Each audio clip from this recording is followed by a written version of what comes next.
Hey guys, I thought I'd start off this video by asking a very important question, and that is, do you like jazz? I'm sorry, I couldn't help it. There are bees in this, as you can see, but every time I think about bees, I think one, bees are dying, and two, that intro to the M. Night Shyamalan movie, The Happening. And I mean, I know everyone gripes about M. Night Shyamalan, but like, he's not that bad of a director, right? Am I the only one who thinks that? I don't know, like, I feel like it's a flip of a coin whether you make a good movie or not when it comes to him. And you know what? That's kind of how art should be. Like, if you're making amazing things every time, you're not pushing yourself far enough, I think. I don't know. Someone told me once that, or I heard somewhere that once that your success to failure ratio should be like 5% success, 95% failure. And I mean, I guess that makes sense. I don't know that I believe it to that extent. That seems a little scary to me, but you know, it is what it is, I guess. We all have different opinions. But M. Night Shyamalan, these are some movies that I've seen that I understand why people hate them. Like, they're bad movies. And then these are some movies that I actually kind of like The Happening for one. I hate Mark Wahlberg. Okay, that's a very strong opinion, and I know that hate is I think that he is a trash actor. I don't know why everybody likes him. I'm sorry, Mark Wahlberg. Like, you seem like a pretty nice guy, but anything that I've seen you in, I just don't think that. I think he's bad at acting. He's just bad. He's got that one face, and when he talks, he sounds like he's talking to you like you're a child, you know? Like, I'm not too wrong in that, am I? I don't know. But anyways, M. Night Shyamalan, I really like Signs. I know that everyone has a problem with Signs, because why would the aliens come and invade us if our planet is made of something that they're like, that's acid to them? It doesn't make sense, but I still think it's a good story. I don't know. Maybe it's just nostalgia, because like, I watched that movie a lot when I was younger with my family, so that's probably it. But The Happening is still good. Zooey Deschanel's a good actress. I mean, she doesn't bother me. Mark Wahlberg does, but I think it's an interesting concept. I think it's taking a question that needed to be answered, or at least needed to be asked, and putting that out into the world, which is what I think art should do. So there's that spiel.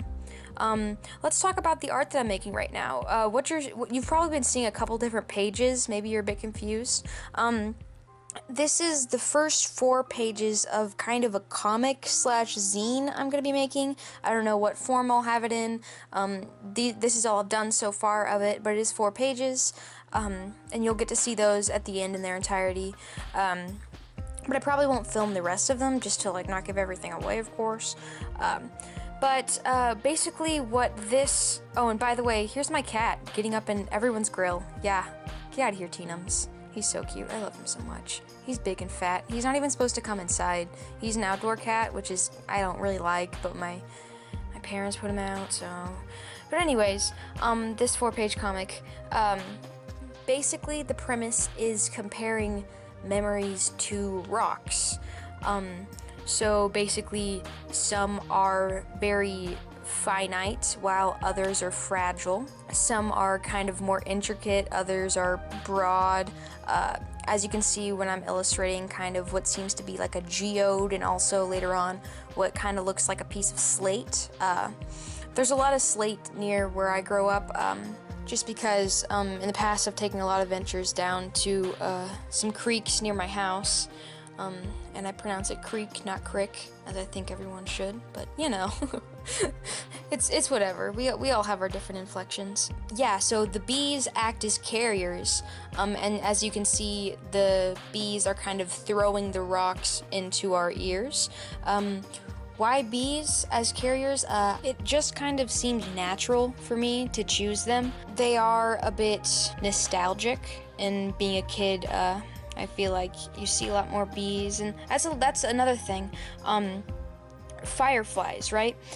They're still beautiful. Recently, by my house, a lot of fireflies have started like swarming around 9 p.m. and it's kind of interesting because you think about how low they fly to the ground normally, and that must also be why kids are so entranced by them, just because they're actually in their view and in their reach, right? And not all bugs are like that, so it's just kind of an interesting thought. At the same time, I feel like as we grow older, we're less entranced by bees and maybe a little bit more scared of them. When we're growing older, memories can get tainted and be less happy. I think it's kind of true that as I've gotten older, definitely gotten less happy. And that's the case with, I think, most people too, or at least a lot of people that maybe say they're not content with their life, because reality hits in rather than, oh, the cute, cool, bumblebee with the big butt. It's cute, it's funny. Becomes more of a, it's got a stinger, right? Could hurt you. So yeah, I'm starting off all of these four with micron pens. They're what I use normally for the finite details, and also for more bold lines. I haven't really done a comic of this size ever before. It's kind of interesting to shape the size of my idea to a certain number of pages, because I knew that there was a lot that I could communicate through these pages, but it's very interesting. It just started as this idea probably about 4 years ago, in which I thought maybe if you were, instead of like searching for a memory or digging for a memory, what if you were like physically digging for a memory underground, right? Maybe some memories are made more of like molten rocks, and so they kind of burn the memories around it, and that could be either a really great thing or sometimes a really bad thing. But the idea is that we are kind of a tree that's growing into these rocks, growing into this soil, and each rock kind of has a different texture, a different material that it's made of, that kind of symbolize different kinds of memories in our life. And like I said, I'm thinking maybe down the line I might turn this into a zine that I might be able to sell at First Fridays. First Fridays, I live in Kansas City, which is not as rural as the rest of Missouri, besides St. Louis, of course. Those are the two hot spots. There's this thing called First Fridays, which is basically a huge art gathering in downtown Kansas City, where people can basically just set up booths outside of businesses and sell their art or just hang out. And I have gone a couple times, and I think maybe if I got this piece together, I would go again.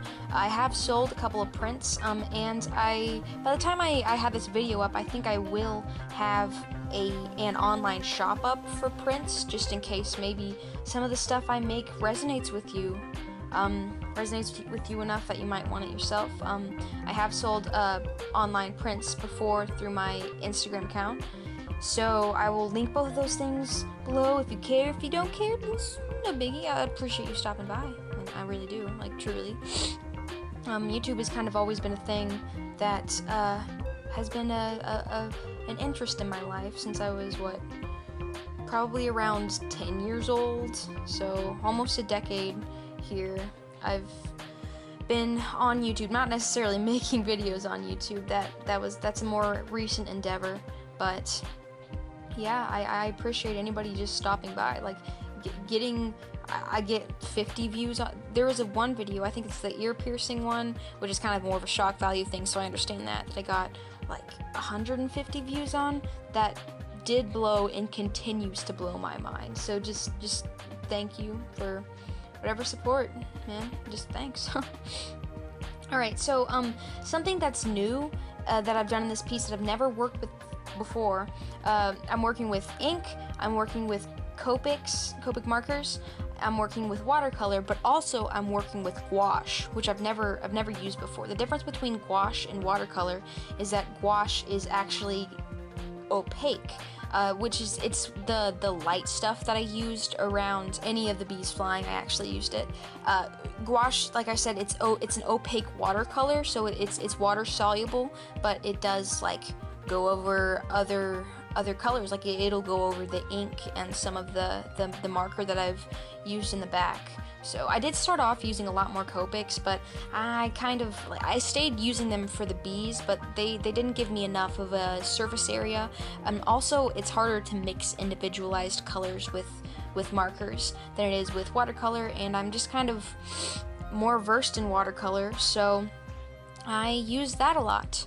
Through these 4 pages, I've definitely learned a lot about technique, but more than that, about the importance of symbolism and how symbolically rich you can make a single piece. So I've been aiming to do that. I hope that maybe I communicated that well enough. If not, and it just sounded like I've been rambling for 10 minutes, I'm sorry. But thanks for stopping by, and I will see you in the next one. Bye.